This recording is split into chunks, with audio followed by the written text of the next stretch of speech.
ગુજરાतની ધરતી પરથી અમે તમામ લોકો દલિત સમાજના લોકો બાબા સાહેબ આંબેડકરના નામે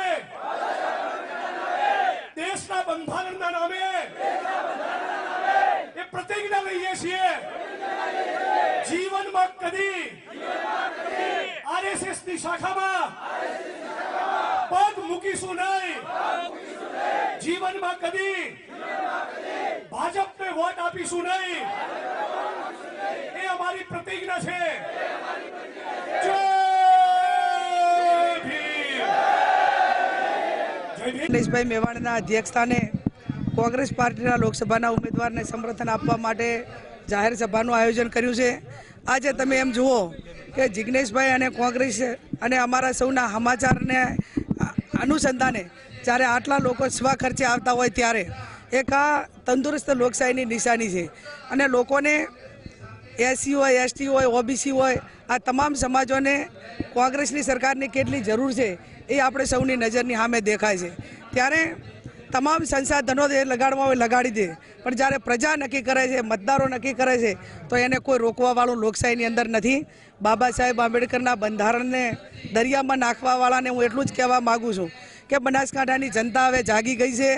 પહેલાં 1948માં આ દેશમાંથી અંગ્રેજોને કાઢવા માટેની એક લડાઈ હતી અને આ 2024ની ચૂંટણી એ દેશની લોકશાહી અને જે ચોરો છે ચોરો તમામ ક્ષેત્રોમાં લોકોને લૂંટ્યા છે જેણે ભયંકર રીતે શોષણ કર્યું છે એવા લોકોને શીખ આપવા માટેની એમને ધરાશય કરવા માટેની આ ચૂંટણી છે। ત્યારે બનાસકાંઠાની જનતા 18 આલમ 36 કોમ 7/5/2024ના રોજ મતદાન કરી કોંગ્રેસને આશીર્વાદ આપશે।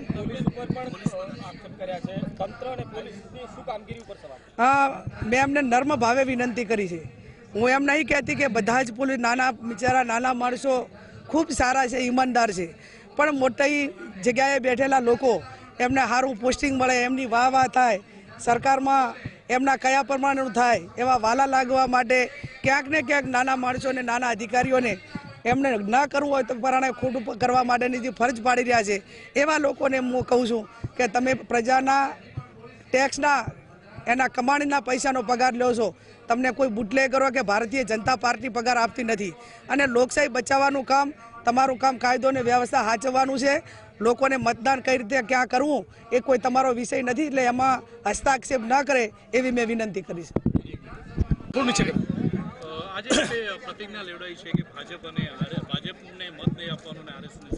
દિલ્હીની સડકો પર 750 ખેડૂતો બલિદાન આપવા માટે ભાજપની સરકારના રાજમાં મજબૂર બન્યા અને જેને બહેનો વિધવા થઈ એના મંગળસૂત્રની ચેતના જે નરેન્દ્રભાઈના ભાજપની સરકારે ના કરી હોય એ સરકારને પાડવું એ નાગરિક કર્તવ્ય સમજું છું। આ આરએસએસ અને ભારતીય જનતા પાર્ટીની સરકાર એ સંપૂર્ણપણે દલિત આદિવાસી ઓબીસી વિરોધી છે, આંબેડકર વિરોધી છે, બંધારણ વિરોધી છે અને અનામત વિરોધી છે। એ વાત સમગ્ર ગુજરાત અને દેશનો દલિત આદિવાસી ઓબીસી સમાજ સમજી રહ્યો છે।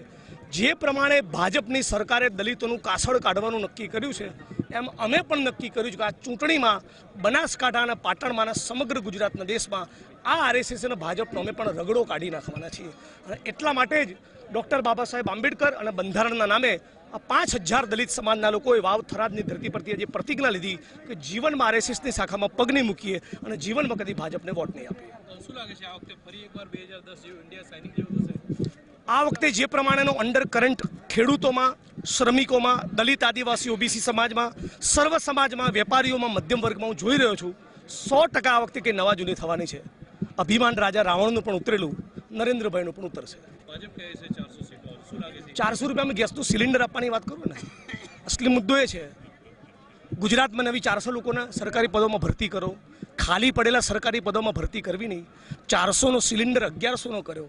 ખેડૂતોના તમે ટેકાના ભાવ તો નથી આપતા એના દેવા પણ માફ કરવા તૈયાર નથી। 16 લાખ કરોડ અરબપતિ પૂંજીપતિઓનો કોર્પોરેટ ટેક્સ માફ કર્યો પણ જેના કાળી મજૂરીના પરસેવામાંથી બાજરો આપણે ખાઈએ છીએ પેદા થયેલો બાજરો એ ખેડૂતોના શ્રમજીવોના તમે દેવા માફ કરવા તૈયાર નથી। તમે કયા મોટે 400ની વાત કરો છો? ગુજરાતમાં આવતી કોંગ્રેસ ખાતું ખોલશે? બિલકુલ ખાતું ખોલશે ને, એ બહુ અદ્ભુત પરફોર્મન્સ રહેશે।